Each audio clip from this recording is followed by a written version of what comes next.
రటికా bulletin details చూస్తే జనసేన అధినేత పవన్ కళ్యాణ్ తెలంగాణపై ఫోకస్ పెట్టారు. జూన్ 2న తెలంగాణ జనసేన నేతలతో పవన్ కళ్యాణ్ సమావేశం కానున్నారు.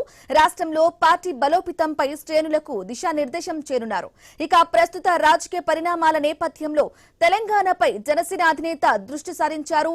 రానున్న జీహెచ్ఎంసీ భవిష్యత్తు ఎన్నికలే లక్ష్యంగా పవన్ వ్యూహరచన చేస్తున్నారు. రటికా తెలంగాణపై జనసేన అధినేత పవన్ కళ్యాణ్ ఫుల్ ఫోకస్ పెట్టినట్టుగా కూడా అప్డేట్ వస్తోంది. ఇదే విషయానికి సంబంధించి పూర్తి అప్డేట్ మా ప్రతినిధి నాగేశ్వరరావు ఫోన్ ద్వారా అందిస్తారు. నాగేశ్వరరావు, చెప్పండి, తెలంగాణపై జనసేన అధినేత పవన్ కళ్యాణ్ ఫోకస్ పెట్టినట్లుగా కూడా తెలుస్తోంది.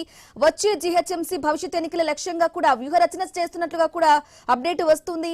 దానికి సంబంధించిన అప్డేట్స్ ఏంటి? అయితే పవన్ కళ్యాణ్ నేపథ్యంలో పవన్ కి సంబంధించి చాలా ఇష్యూస్ ఉన్న నేపథ్యంలో ఇప్పుడు తెలంగాణపై ఫోకస్ పెట్టడం రాజకీయంగా ఎటువంటి టర్న్ వస్తుందనుకోవాలంటారు?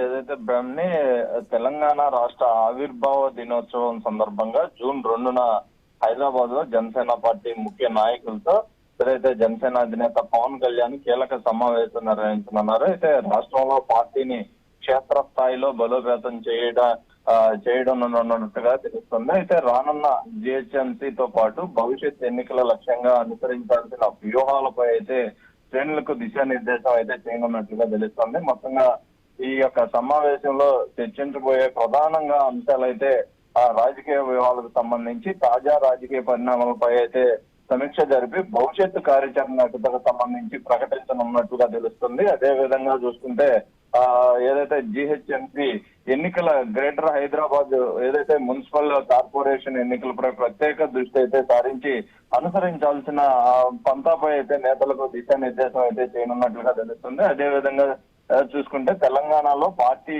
పటిష్టతకు తీసుకోవాల్సిన చర్యలు, కమిటీల ఏర్పాట్లపై కూడా చర్చించనున్నట్లుగా తెలుస్తుంది. మొత్తంగా తెలంగాణ జనసేన పార్టీ బలోపేతం అలాగే భవిష్యత్తు కార్యాచరణపై వస్తున్న వార్తల గురించి కూడా మరింత సమాచారం అక్కడ సమాచారం వాళ్ళందరికీ కూడా ఏదైతే తెలంగాణలో ఉన్న కార్యకర్తలు నాయకులకి చెప్పే విధంగా ఆయన ముందుకెళ్లేటట్లు ఉంది. ఎందుకంటే ప్రస్తుతం కాంగ్రెస్ ఎమ్మెల్యేలు కూడా ఇక్కడ జనసేన అధినేత పవన్ కళ్యాణ్ ని అలాగే ముఖ్యమంత్రి చంద్రబాబు నాయుడిని కూడా అనుచిత వ్యాఖ్యలు చేసిన నేపథ్యం ఉంది. ఈ క్రమంలో పవన్ కళ్యాణ్ అక్కడ పార్టీ బలోపేతానికి ముందుకు వెళ్ళడంతో ఒక ఆసక్తికరమైన చర్చ అయితే అక్కడ నెలకొన్న పరిస్థితి అయితే ఉంది. ఎందుకంటే ఆ పవన్ కళ్యాణ్ ని అక్కడి నుంచి ఏదైతే తెలంగాణ నుంచి వెళ్ళిపోయి అమరావతిలో పాలన చేసుకోవాలని కూడా మాట్లాడిన పరిస్థితి నేపథ్యం ఉంది. ఈ నేపథ్యంలో అక్కడ ఏదైతే తెలంగాణ పార్టీ బలోపేతం, తెలంగాణలో ప్రత్యేకంగా ఆయన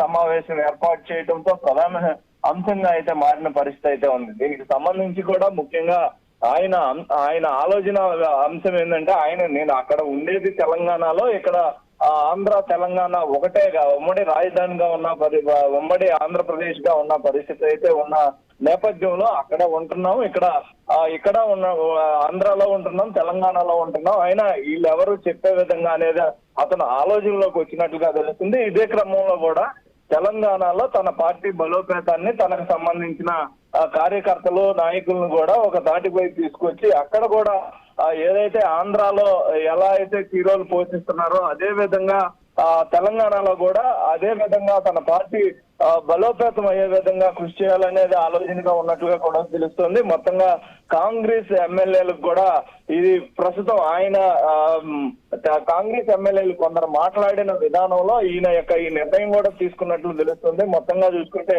కాంగ్రెస్ అధిష్టానం ఏదైతే కాంగ్రెస్ అక్కడ తెలంగాణ ముఖ్యమంత్రి కూడా దీనికి సంబంధించి ఒక ఆలోచన కూడా చేస్తున్నట్లుగా తెలుస్తుంది. ఎందుకంటే ఆయన మళ్ళీ ఇక్కడ దృష్టి సారించడం మళ్ళీ ఒక తలనొప్పిగా మారే అవకాశం ఉన్నది కూడా కొంత మేర మాటలు వినిపిస్తే ఉంది. బ్రాహ్మణి.